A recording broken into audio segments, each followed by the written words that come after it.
ลายทั้งนั้นหน้าแก้วอยู่พี่ชงโตแล้วนี่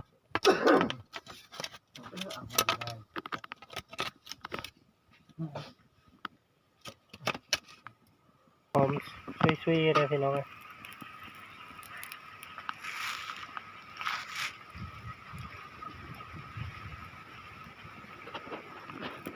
ลมก็แห้ง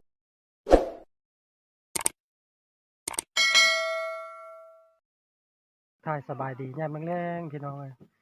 พอๆกับเฮาคือเก่าหั่นล่ะพี่น้องเลยมื้อนี้เฮาก็ขึ้นป่าหาอยู่หากินคือเก่าหั่นล่ะพี่น้องเลยขึ้นกับทีมงานหัวหน้าปลาซิวแน่แล้วก็สาวซ้อนแล้วก็สาวน้อยพ่อพงสาวพ่องแน่พี่น้องเลยตอนนี้เฮาจะกินข้าวแห้งเฮากันเลยจอดรถแล้วก็ตำเมียมาตัวแห้กินข้าวก่อนพี่น้องเลยแล้วก็ข้าวสิได้ไปต่อก็เฮ็ดพ่อพงกันนะ สวัสดีล้างตัวแห้งกินมีด ยิงข้าวแห้งบ่ กินข้าวแล้วท่านฮอดบนพักจึงกินข้าวก่อน สาวซอนเป็นตำเมงโทแห่พี่น้องเลยบ้านเขาแต่ละคนก็แยกกินข้าวแต่ว่าเฮาก็ทีมงานก็ท่านละกินข้าวง่ายนะกินข้าวง่ายใช่ก่อนไปต่ออีกเราก็มีอยู่7 คนพี่น้องเลย ไปเงินเนาะก็กินเนาะ แล้วเราบ่แนวกินนะ เดี๋ยวละ นะแนวกินเฮาก็ประมาณนี้แล้วพี่น้องเลยเมงมาโทแห่แต่ละคนก็เยอะกินข้าวแห้ง ตำกระปุ้งตำกระปุ้งคือตำพุงอ่ะนี่เดี๋ยวมาลงมาไป ตอนนี้ก็จุมเพ่นกับไปก้อนแล้วนะทุกคนเป็นไปท่าอยู่บ้อนพุ่นละส่วนเฮากับตาพานปลาซี่อยู่นะไปหาเชือกกับนะตอนนี้เฮากะกินข้าวกะอิ่มเป็นที่เรียบร้อยพี่น้องเอ้ยทีมงานเฮากะไปก้อนนั่นละสาวซอนสาวนุ้ยสาวฟองเพิ่นไปก้อนไปท่าอยู่บ้อนพี่น้องเอ้ยสำหรับเฮากับบ่าวแก้วบ้านหน้าเฮากะสิไปหาเชือกกับแล้วก็หาลัดแรงกินแรงนะหากินแรงวะมันละได้เพิ่นแน่พี่น้องเอ้ยติดตามเบิ่งกับทีมงานเฮาเด้อพี่น้องเด้อว่าเฮาสิได้เพิ่นมื้อนี้มาหาอยู่หากินคือเก่าล่ะพี่น้องเอ้ยปลาชิงเพิ่นก็ได้ไต่คอนขึ้นเชือกกับพี่น้องเอ้ยพุ่นละ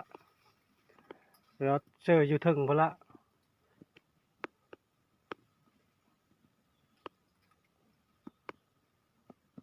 เชือตะเว้นจำนี้เชือถือกระแตแล้วเนาะ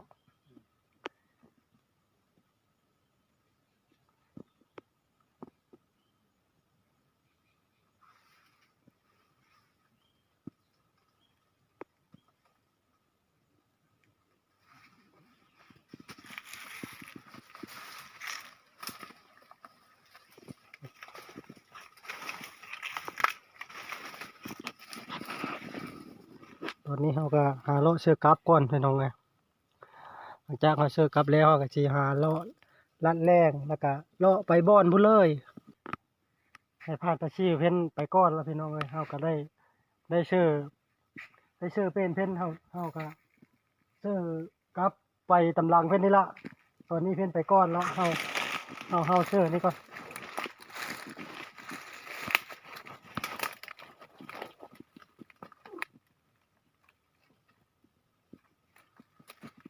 ตอนนี้เฮาก็เลาะเชือกกับแถวห้วยนี่ละพี่น้องเอ้ย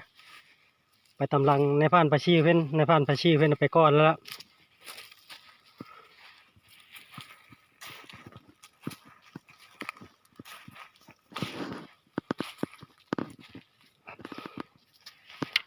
ชี้พี่น้องเอ้ยเอาก็เชือกคอนนี่ละ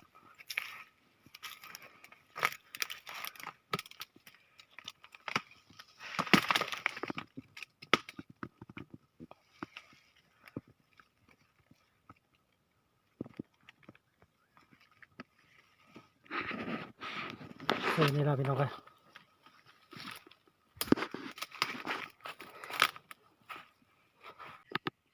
คำละนกฮ้องก็หลายพี่น้องเอ้ย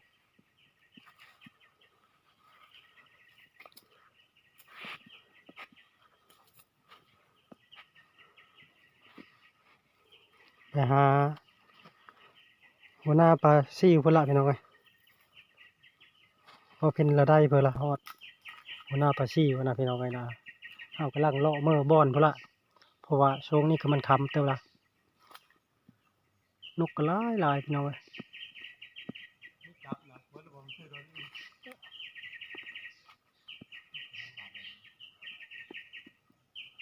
บ้านให้ก็จอบยิงนกพี่น้องเอ้ยนกก็หลายแฮงช่วงค่ำๆครับเลาะมือนำทางพี่น้องเอ้ยยังยังสองลางแบ่งเดียวคนละลางครับหัวหน้าปลาซิ่วเพิ่นเอาเสื้อนี่ละเอาไว้ผูกไว้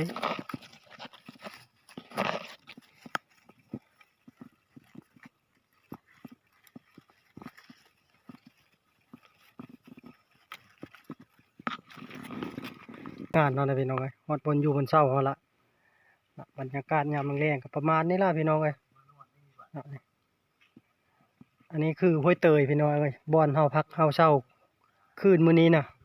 คืนแรกของเฮาคือห้วยเตยพี่น้องเอ้ยมาได้ละ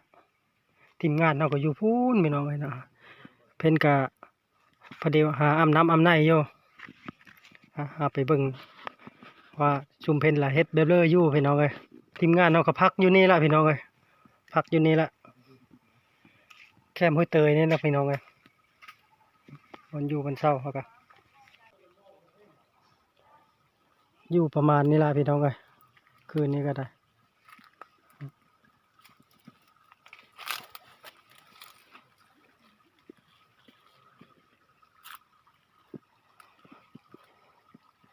นะชุมเพนก็อยู่ทางด้านนะพี่น้องเอ้ยชุมเพนอาบน้ำอาบในอยู่ถ้าชุมเฮามาแต่เชื่อกราฟเป็นก็ได้บรรยากาศยามเมืองแรงพี่น้องโอ้ยเป็นตาอ่อนซ้อนงามแห้งพี่น้องเอ้ย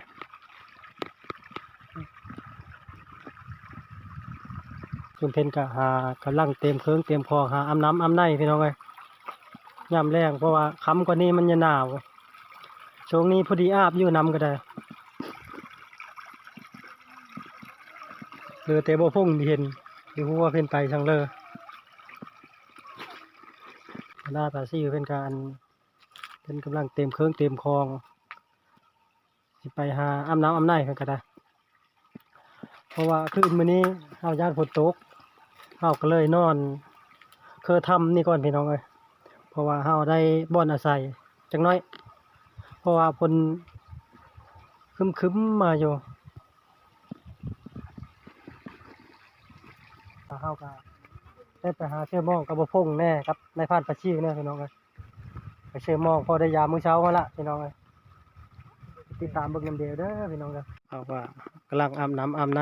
ยามแลงพี่น้องเอ้ยบ่อนเชื่อหม้องนะพี่น้องเอ้ยมาน้อยเฮาก็มานำ2ตัวละนี่ดุอยู่ได้มาน้อยนี่ก็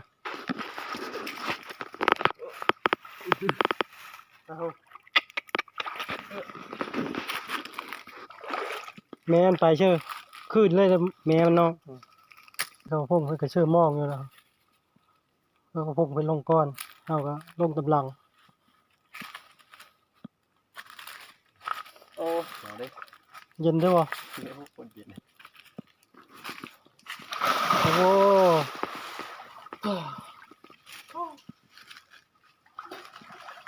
สดชื่นเพราะว่าโอ้ลอยนะพี่น้องเอ้ยเลิกเติบแสดงว่าเลิกนำนี่นะเฮาก็มาฮอดบ่อนพักบ่อนเช้าหาลาพี่น้องเอ้ยเชื่อหมองเฮากันแล้วเป็นที่เรียบร้อยแล้วก็เฮาก็ไปหาอาบน้ำอาบในก่อนเพราะว่าตอนนี้ก็ค่ำเติบแล้วละเขาพ่อเพิ่นก็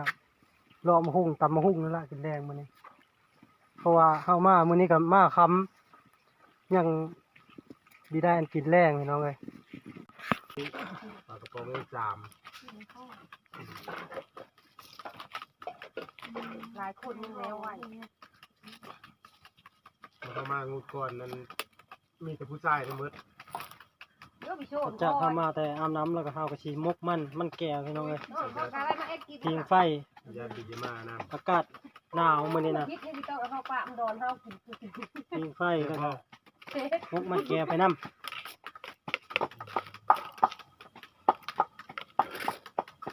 โดนเฮาก็ทำอยู่บ่ บุรีบุมีเคยกินแรกนะกินหมูตอนตัวนึงหมูตอนเอามา2ตัวกินตัวนึง เชิดตรงทางเลย หรือว่า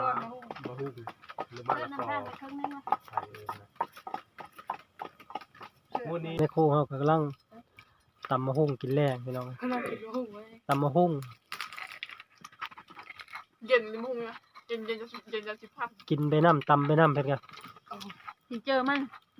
กรอบๆมันหวานแซ่บไปทั้งนั้น หิวข้าวแล้วมั้ง ก็ หาจุ่ม ทีนี้ชุดอีชนจะไปเจียญ่าบ่มึงว่าจะไปเจียญ่าง ามเลย โจดขึ้นมากินอีนุ้ย Ừ. อีนุ้ยอีจะบ้าอีนุ้ยว่าอีนุ้ยผู้เดียวมันดีไปเนาะ มกมัน มาช่วยบุกคงเขา ยังโหนึงพี่น้อง เอามาเพิ่งข้าอู้อยู่นี่คิดโลกเลยได้พ่อคนละ โซนนะ มีโชนเตง แก้ว โจดว่าจะปั่นว่ามอดเลยไหมว้าว ด้วยไหมเธอถึงมาก็มีว้าว โน ข้าเลยไหม เกี่ยวเพิ่น ไม้คือไม้ บักไม้พัด นั่นปิดนะ ดุมนั่นหลาย โซนอ่ะ ตำหุ่งกินแรงมันนี่ก็ พอดีจะมาเกิดในตับจมูกนะ หน่วยจักอยู่ใช่ไหมอยู่กับยังใช่ป่ะพี่เดี๋ยวพวก เด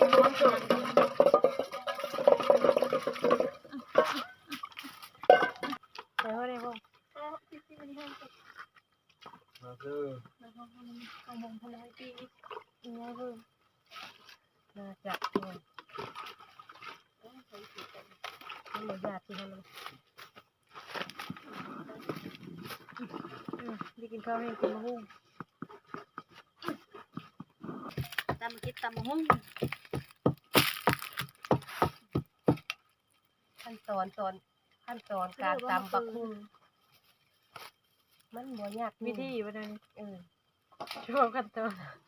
นกกระว่าขั้นตอน วิธีตำมะฮุ่ง เอาเพลงในขั้นตอนการตำบักหุ้งมันบ่ยากเลยโปรดฟังให้ดี วิธีก็มันก็ตามขั้นตอนมันล่ะวิธีก็งั้นมันน้อยอ่า ให้ไม่ได้ตาม เช่นว่าวิธี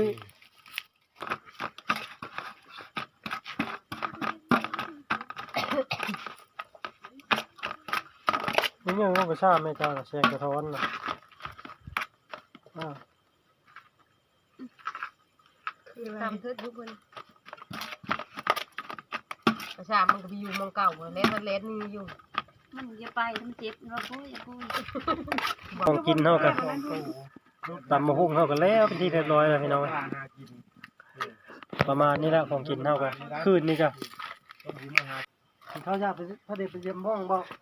ไม่ได้อย่างบอกเขาพยายามมองคือมือสาว เมื่อแรกพยายามมองว่า มากินไปเลยได้จะตำมะฮุ่งนะครับ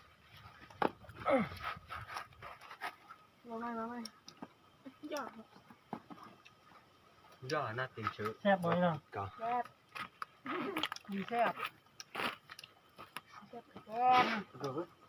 มีแสบก็ต้องแสบ รับกับเพื่อน ก็มีจงมือซุปแซ่บเป็นซุปเช็ดกระด้างแซ่บ แซ่บคือเรากู เอาผม ผมนะ ปลาลุ่ม เนี่ยจะผมเนี่ยฟัง จะเลิกเพ่นแซ่บบ่มีข้าวปลาอะไร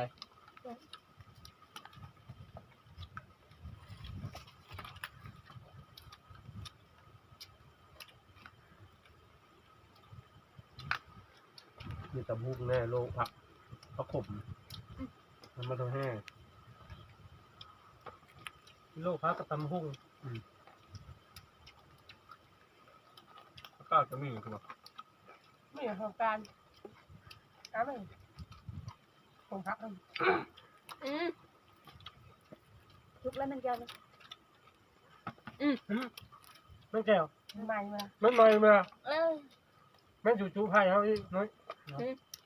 ได้ไปเบิ่งกับพ่อ เห็นอยู่ น่าจะตามมั้ง ร้านทำน้ำเลยร้านทำน้ำมีเชื้อต้นไปก่อน เฮ้ยมาแล้วถ่ายทุกคน กันยังก็อยู่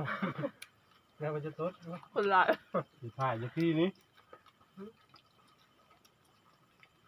ทีเยอะ เฮากินข้าวกินน้ำแล้วก็เฮาก็ได้มาการเขตพี่น้องเอ้ยเพราะว่ากินตำมะฮุ่งมันดีแล้วเฮาก็เลยมาการเขตกินไหมพี่น้องเอ้ยการเขตตะโอดเขตอึกแน่กับในพานปาชีเพิ่น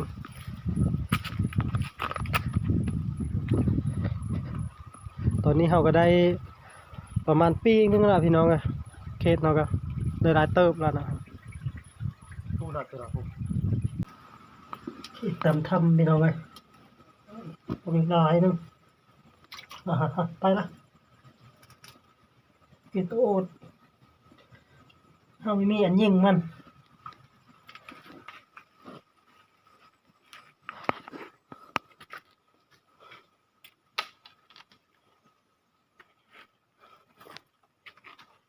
ที่เฮาไปการกับในพานปะชิวก็ได้หลายเติบพี่น้องไว้นะนี่เกตโอดก็ประมาณได้อยู่3ปีงจากนี้เฮาก็สิได้ปีง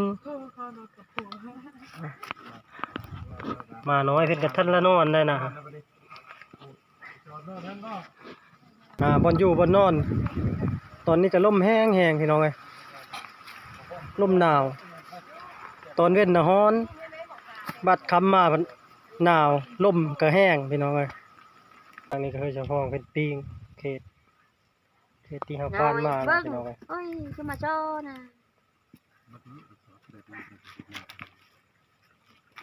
เพิ่นก็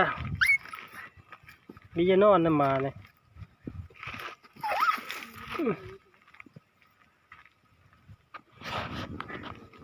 เพ่นเนี่ยเพ่นลูกเนี่ยเพ่น ยืนเข้าอยู่ประมาณน้อยนะเกินแล้วบ่เพิ่นกระปิงมาน้อยมันก็หนาวพี่น้องเอ้ยสนคน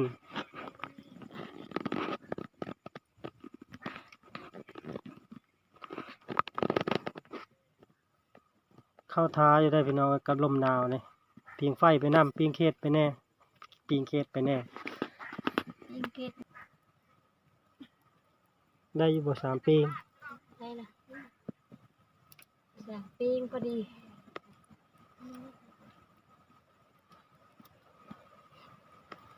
เพราะว่าเฮาการน้อยหนึงบนการเฮาก็บิลายอะนะ หลายอยู่แต่มีไปไกล พร้อมน้ำวางน้ำถ้าอย่างน้ำการน่าจะได้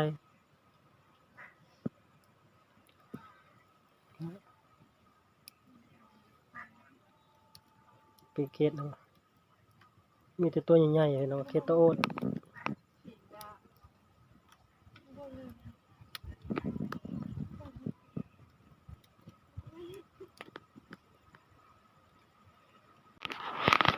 เกิดเราก็เริ่มจะสุกก็ได้พี่น้องไปแต่แซ่บแห้งแอบอ่อยห้อยอยู่ไฟก็ลุกคัก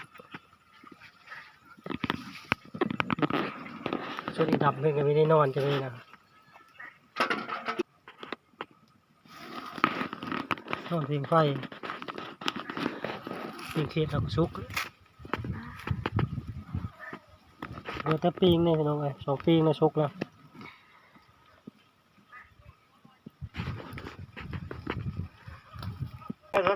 ปิงเขตเราสุกเป็นที่เรียบร้อยไปเลย ยังไม่นอน กินข้าวอีกรอบ3พี่น้องเอ้ย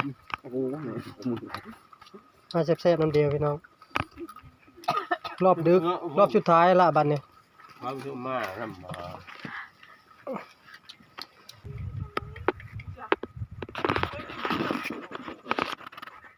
ก่อนไว้กับข้าวก้อนแล้วพอหนาวก็กินข้าวกินน้ำอิ่มเป็นที่เรียบร้อยแล้วพี่น้อง เขากะรอบที่3รอบสุดท้ายพี่น้องเอ้ย